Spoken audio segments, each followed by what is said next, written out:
السلام علیکم ورحمۃ اللہ وبرکاتہ۔ اللہ تبارک و تعالیٰ نے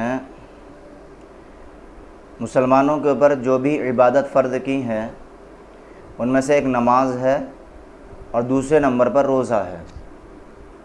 نماز بھی اللہ تعالیٰ نے فرض کی ہے اور روزہ بھی فرض کیا ہے، اور روزے کی فرضیت قرآن میں اللہ نے بیان کی ہے۔ یا ایھا الذین آمنوا کتب علیکم الصیام، کہ اے ایمان والو، اور ایمان والوں کا مطلب صرف یہی نہیں ہوتا کہ اے ایمان والو، ایمان والے کا مطلب یہ بھی ہوتا ہے کہ میری اور میرے نبی کی بات ماننے والوں، میرے اور میرے نبی کے حکم کے سامنے اپنی تمام خواہشات قربان کرنے والوں، اپنے آپ کو جھکانے والے، اپنے آپ کو سرنڈر کرنے والوں، یہ تمام مطلب ایمان والوں کے بنتے ہیں۔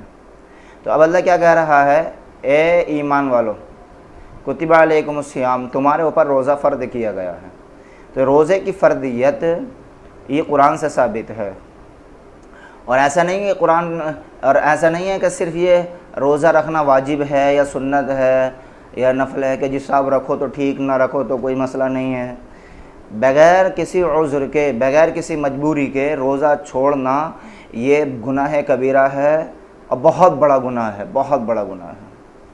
اور ایک روزہ بغیر مجبوری کے چھوڑنا اتنا بڑا گناہ ہے، اتنا بڑا گناہ ہے کہ جو روزہ چھوڑا ہے رمضان کا، اور اس روزے کی بھرپائی کرنے کے لیے بندہ قیامت تک بھی روزہ رکھے گا، پھر بھی اس ایک روزے کی بھرپائی نہیں ہو سکتی۔ اتنا بڑا اجر ہے اس ایک روزے کا۔ جن مجبوریوں میں بندہ روزہ چھوڑ سکتا ہے ان میں سے ایک یہ ہے کہ بندہ یا تو 82 کلومیٹر کے سفر پر ہو، 82 کلومیٹر کے سفر پر ہے تو اس کے لیے گنجائش ہے کہ بھئی روزہ چھوڑ دے، لیکن بعد میں اس کی قضا رکھنی پڑے گی۔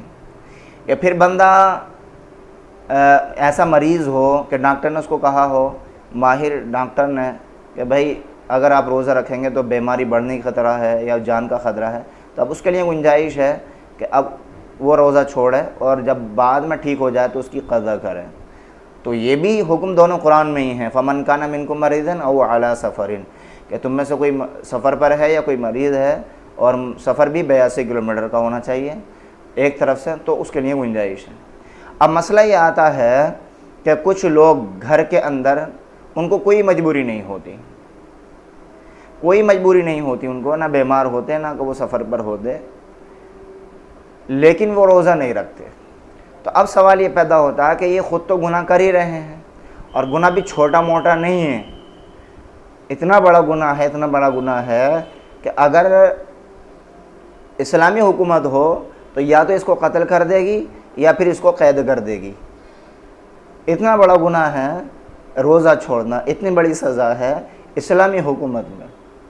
تو یہ کوئی چھوٹا موٹا گناہ نہیں ہے کہ صاحب روزہ چھوڑ دیا تو کوئی بات نہیں ہے، ہلکے میں لے لیا، یہ بہت بڑا گناہ ہے روزہ چھوڑنا۔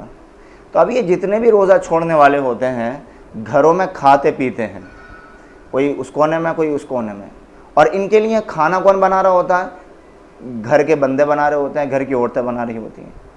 تو پہلی بات تو یہ ہے کہ یہ رمضان کی بے حرمتی کر رہے ہیں، یہ بہت بڑا گناہ کر رہے ہیں، اللہ کا حکم توڑ رہے ہیں، نبی کا حکم توڑ رہے ہیں، قرآن کا حکم توڑ رہے ہیں، شریعت کا حکم توڑ رہے ہیں۔ یہ کتنے بڑے بڑے گناہ کر رہے ہیں، اور کتنی بڑی اللہ کی نافرمانی کر رہے ہیں کہ رمضان جیسے مقدس مہینے میں کا روزہ چھوڑ کر یہ کھاتے پیتے پھر رہے ہیں۔ تو پہلی بات تو یہ بہت بڑا گناہ، اور دوسرا مسئلہ یہ ہے کہ اب ان کو بنا کر کے کھانا دینا یہ جائز ہے یا نہیں ہے۔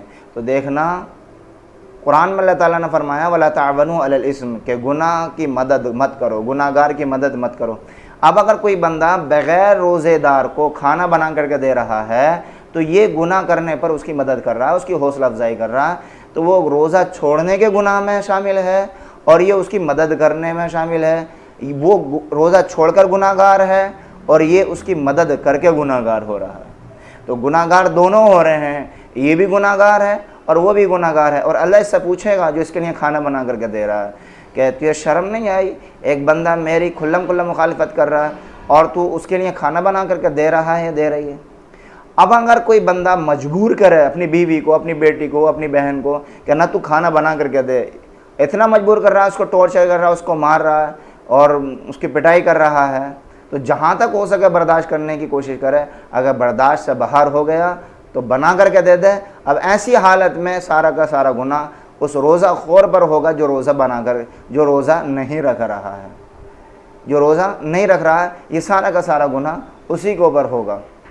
تو بہرحال پہلی بات تو بھائی روزہ رکھیں، ہمت کریں، اللہ سب کچھ آسان کر دیتا ہے. اللہ کے لیے روزہ رکھنا، ہمیں کسی بندے کے لیے روزہ نہیں رکھنا، اللہ سب کام آسان کر دے گا. بغیر کسی مجبوری کے روزہ نہ چھوڑیں. کوئی مجبوری ہے علماء کے سامنے بیان کریں جا کر کے، گنجائش ہوگی تو وہ آپ کو اسی حساب سے جواب دے دیں گے. تو بہرحال روزہ چھوڑنا گناہ ہے، اور روزے دار کے لیے ان کے گھر میں ان کے رہتے ہوئے روزے دار کے لیے کھانا بنانا اور دن میں ان کے لیے ڈشیں تیار کرنا یہ ناجائز اور حرام ہے. وہ روزہ چھوڑنے کا گناہ گار ہے، اور یہ اس کی مدد کرنے کی یا کرنے کے گناہ گار ہونے کی مدد کرنے کی وجہ سے گناہ گار ہیں. ہاں رات میں بنا کر کہتے ہیں کوئی مسئلہ نہیں ہے، رات میں تو چھوٹ ہے، لیکن دن کے مسئلے کی بات ہے، یہ دن کے وقت کی بات ہے کہ دن میں ان کو کھانا بنا کر کے دینا، ان کے لیے دسترخوان لگانا، ان کی مدد کرنا، پانی لا کر کے دینا، یہ سارا کا سارا بہت بڑا گناہ ہے. اللہ سے دعا ہے اللہ تعالیٰ ان تمام گناہوں سے ہماری حفاظت فرمائے. السلام علیکم ورحمۃ اللہ وبرکاتہ.